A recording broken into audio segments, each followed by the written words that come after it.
যে কোনো ফল বা সবজির বীজ থেকে অঙ্কুর দ্রুতভাবে কি করে বের করবে, কি প্রসেসে মাত্র 3 থেকে 4 দিনের মধ্যে অঙ্কুর বেরিয়ে আসবে, সম্পূর্ণটা আজকে তোমাদের সাথে শেয়ার করব। ফল হোক বা সবজি বা যে কোনো ফুল, যারই বীজ হোক না কেন, মাত্র 3 থেকে 4 দিনের মধ্যে অঙ্কুর বেরিয়ে আসবে। চলো সম্পূর্ণটা আজকে তোমরা দেখো। আর আমার চ্যানেলটা যদি একটু ভালো লেগে থাকে, ভিডিওটা যদি একটু ভালো লেগে থাকে তা প্লিজ একটা সাবস্ক্রাইব করে দিও, তাহলে আমার ভিডিওর প্রত্যেকটা নোটিফিকেশান তোমাদের কাছে পৌঁছে যাবে। 4টে বীজ রয়েছে আমার, এটা কিন্তু সিমের বীজ। আমি এই সিমের বীজ দিয়ে করে দেখাচ্ছি, তোমাদের কাছে যে বীজ অ্যাভেলেবেল রয়েছে সেটা দিয়ে কিন্তু একই প্রসেসে তোমরা করতে পারো। 4টে রয়েছে, 2টো মাটিতে পুঁতবো আর 2টো আমি যে প্রসেসে অঙ্কুর বের করি, গাছ লাগাই, সেইটা দিয়ে ওই প্রসেসটা আজকে তোমাদের সাথে শেয়ার করব। মাটিতে লাগালে কিন্তু 10 দিন অনায়াসে লাগে অঙ্কুর একটা বের হতে, আর আমি যে প্রসেসে করি সেটা কিন্তু 3 থেকে 4 দিনের মধ্যে অঙ্কুর বেরিয়ে আসবে। সেটা কি চলো দেখো। একটা পরিষ্কার টিস্যু হোক বা কাগজ, যাই হোক, এইভাবে নিয়ে নেবে। নিয়ে কাগজটাকে হালকা করে ভিজিয়ে নেবে, পুরো যেন জলে চুবিয়ে দেবে না, হালকা হালকা করে, যাতে কাগজটা পুরো স্যাঁতস্যাঁতে হয়ে ভিজে যায়।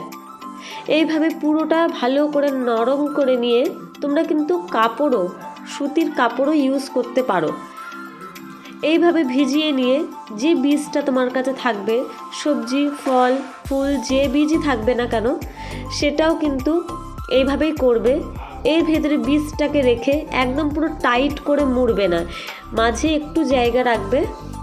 কারণ পুরো টাইট করে মুড়লে কী হবে বলো তো, যখন অঙ্কুরটা বেরোবে তখন অঙ্কুরটা ভেঙে যাওয়ার চান্স থাকে, বা অঙ্কুরটা যদি একটু বড় হয়ে যায় না, সেই ক্ষেত্রেও প্রবলেম হবে তোমার ওই বীজটাকে বের করতে।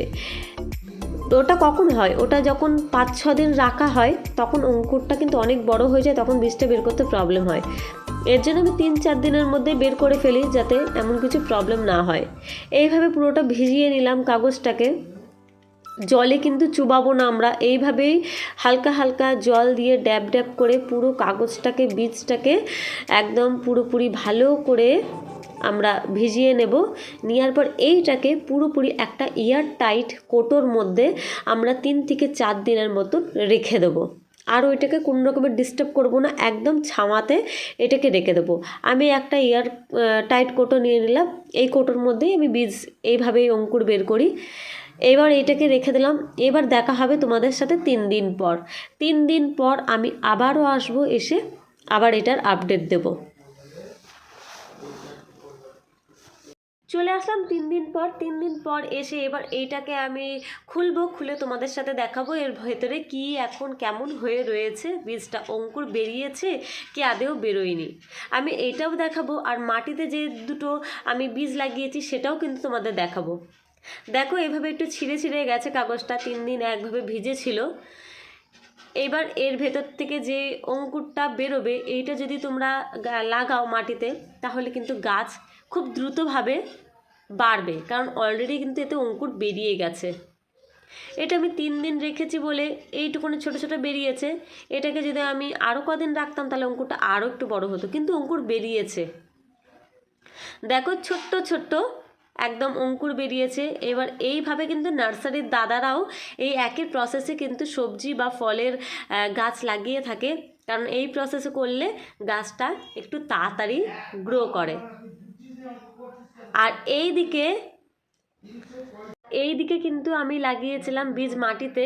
দেখো এটার কোনো রকমে এখন অবধি গ্রো হয়নি, কারণ এইটাতে গ্রো হতে এখন অবধি সময় লাগবে 10 দিন মতন, 9 থেকে 10 দিন মতন এর সময় লাগবে এখান থেকে কিন্তু অঙ্কুর বেরোতে। কারণ মাটিতে যারা গাছ লাগায় তারা জানে যে এইভাবে এতটাই একটু দেরি হয়। তোমরা যদি তাড়াতাড়ি গাছ লাগাতে যাও তাহলে ওইটাকে ফলো করো। আর ভিডিওটা কেমন লাগলো আমাকে অবশ্যই একটা কমেন্ট করে জানিয়ে যেও।